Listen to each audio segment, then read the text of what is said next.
Est-ce que tu accepterais de payer ton loyer avec une pinte de sang à la place de l'argent? Je vais poser les bases. Là, c'est pas un génie, c'est juste ton proprio qui est chelou.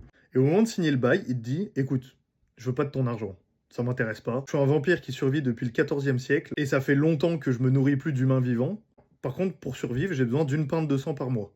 Donc une pinte, 50 centilitres. Comme c'est le proprio qui t'a choisi, il te dit c'est votre sang que je veux et pas celui d'un autre parce que selon votre dossier, selon truc, selon machin, on s'en fout, il a des goûts de vampire. Je vais poser quelques règles quand même. Le sang doit évidemment venir entièrement de toi. Tu dois te l'être prélevé en 3 fois maximum. Tu peux pas te faire un tout petit prélèvement tous les jours du mois pour arriver à une pinte. Non, non, tu dois le faire en 3 fois. Le sang doit être prélevé proche de la date de demande du loyer. Donc, vous devez payer le loyer le 15. Vous devez commencer à retirer votre sang minimum à partir du 12. La dernière règle, qui n'en est pas forcément une, c'est que vous êtes sûr que votre propriétaire, il viendra pas vous suck pendant la nuit s'il vous retrouve ou quoi. Non, non, c'est vraiment...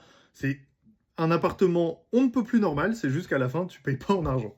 La quantité de sang à donner est la même que ton loyer soit à 300 balles ou à 1200. Ça sera la même chose. Juste pour votre info, quand vous allez donner votre sang, ils prennent entre 400 et 500 millilitres. Donc, ils prennent moins que ce que je vous demande. Du coup, comment tu payes?